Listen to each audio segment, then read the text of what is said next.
सरन्यायाधीश अवमाननेचा राष्ट्रवादी काँग्रेस शरदचंद्र पवार पक्षाकडून निषेध।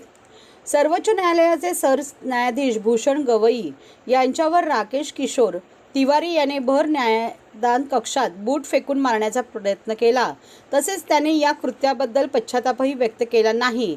त्या निषेधार्थ राष्ट्रवादी काँग्रेस शरदचंद्र पवार पक्षाचे राष्ट्रीय सरचिटणीस डॉक्टर जितेंद्र आव्हाड यांच्या मार्गदर्शनानुसार जिल्हाध्यक्ष मनोज प्रधान यांच्या नेतृत्वाखाली तसेच ऋताताई आव्हाड यांच्या उपस्थितीत डॉक्टर बाबासाहेब आंबेडकर यांच्या पुतळ्यासमोर मूक निदर्शने करण्यात आली।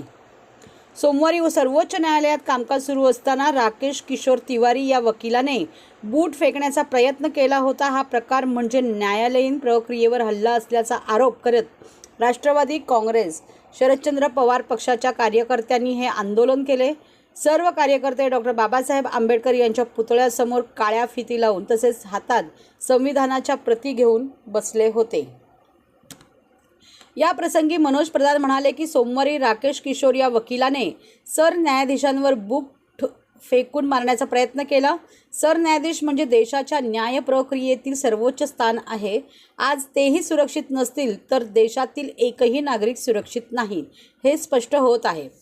खजुराहो येथील विष्णू मंदिराबाबत किशोर यांनी याचिका दाखल केली होती। त्यावर सुनावणी करताना सरन्यायाधीश भूषण गवई यांनी खजुराहो हा जागतिक वारसा असून ते पुरातत्व खात्याच्या अखत्यारीत येत आहे, त्यामुळे पुरातत्व खात्याकडे जावे। मात्र राकेश किशोर हे ऐकून घेण्याच्या मनस्थितीत नव्हते। त्यांनी बूट फेकण्याचा घृणास्पद प्रकार केला। हा बूट फेकण्याचा प्रयत्न फक्त न्यायव्यवस्थेवर नव्हता, तर ते बौद्ध समाजातून आलेले असल्यानेच राकेश किशोर याने हे कृत्य केले आहे। याआधी भूषण गवई जेव्हा महाराष्ट्रात आले होते तेव्हाही राज्य शासनाने त्यांना प्रोटोकॉल दिला नव्हता। यावरून मागासवर्गीय माणूस सर्वोच्च स्थानी बसल्याचे या लोकांना मान्य नसल्याचे दिसून येत आहे, असा आरोप केला।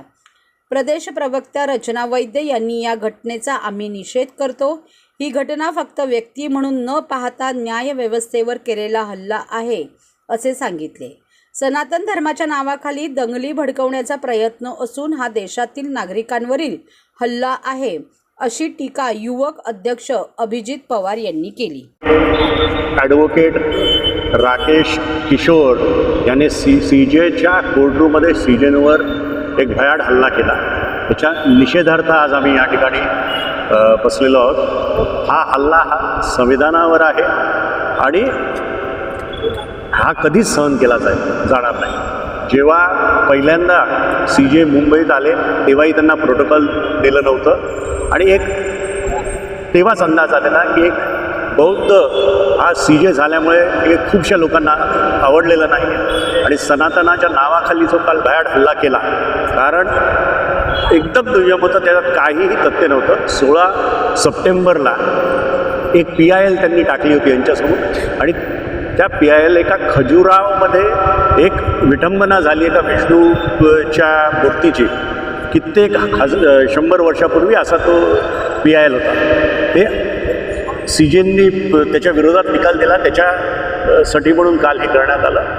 ह्याच्यामध्ये काहीही तथ्य नव्हतं आणि ह्याच्या विरोधात आज आम्ही या ठिकाणी बसलो आहे आणि अशीच आंदोलनं पुऱ्या भारतात होत आहेत। काय मागणी? आमची मागणी एक तर पहिले मागणी तर सेकंडरी आहे। पहिले मला एक आभार मानायला हवे की लॉयर्सच्या बॉडीने आज त्याचा सस्पेंड केलेलं आहे राकेशजींना। हे सर्वात प्रथम म्हणजे चांगलं काम त्यांनी केलेलं आहे। मागणी आमची एवढीच आहे की संविधानाचं रक्षण झालं पाहिजे, ह्याच्या पलीकडे काही नाही। आणि जे आम्हाला वाटतंय की ते फक्त बौद्ध आहेत म्हणून अशा प्रकारचा हल्ला त्यांच्यावर होतोय, तर याच्यात पुऱ्या भारताचं सीजे सुरक्षित नाही आहे, तर कोणीच सुरक्षित नाही आहे असं आमचं मत आहे। सरन्यायाधीशांवर हल्ला झालेला आहे तो त्या एका व्यक्तीवर नसून संपूर्ण न्यायव्यवस्थेवर, लोकशाहीवर व संविधानावर झालेला हल्ला आहे। हे असे हल्ले करायला लोकांच्यात हिंमत येते कुठून? जे सनातन धर्माचं नाव घेऊन हा हल्ला करण्यात आला, त्याच सनातन धर्माच्या आणि मनुवादाच्या विरोधात आम्ही वारंवार रस्त्यावर उतरलेलो आहोत. पण आता जे काय घडतंय आपल्या देशात, त्यांनी एक महिला म्हणून भीती वाटायला लागली आहे की जर जे न्यायाचं देवस्थान म्हणून ओळखलं जातं, न्यायालयात जर सरन्यायाधीशांवर असे हल्ले व्हायला लागतील तर महिला म्हणून आम्ही जेव्हा रस्त्यावर फिरतो तेव्हा आम्ही किती सुरक्षित आहोत. म्हणून ह्या हल्ल्याची आम्ही निषेध करतो आणि आज त्या निषेधार्थात आम्ही इकडे बसलेलो आहोत. मॅडम काय सांगाल यांच्यावर भूषण गवई यांच्यावर बूट फेकून मारण्याचा प्रयत्न झाला आहे काय? याच्यावरून असं सिद्ध होतं या देशामध्ये मुली, महिला, मुलं लहान कोणी सुरक्षित नाही. पण देशाचे जर का सरन्यायाधीशच सुरक्षित नसतील तर आम्हा सर्वांची सुरक्षा कोण करणार? त्यामुळे या देशामध्ये काय चाललं आहे पाहिलं पाहिजे. केंद्र सरकारने त्याच्यावरती ताबडतोब लक्ष घातलं पाहिजे आणि हे धर्मांधवादी लोक जे आहेत आणि त्यांचंही कारस्थानं चालले ही सगळी थांबली पाहिजे. आम्ही त्यासाठी रस्त्यावरती उतरलो आहे. अनेक आंदोलनं यापूर्वी केलेली आहेत, आजही त्याच्यासाठी आपण आंदोलन करतोय. तेव्हा हे कुठेतरी थांबलं पाहिजे आणि तो जो वकील आहे कोणी त्याला शिक्षा झालीच आहे कायद्याने, पण त्यालासुद्धा असं रस्त्यावरती लोकांनी धरून हे केलं पाहिजे, त्याला मारला पाहिजे की अशा प्रकारे एका बौद्ध समाजाचा माणूस जर तुम्हाला सरन्यायाधीश चालत नसेल तर मग इतर सर्व समाजातल्या लोकांच्यावरती तुम्ही काय करणार? त्यांना काय न्याय देईल?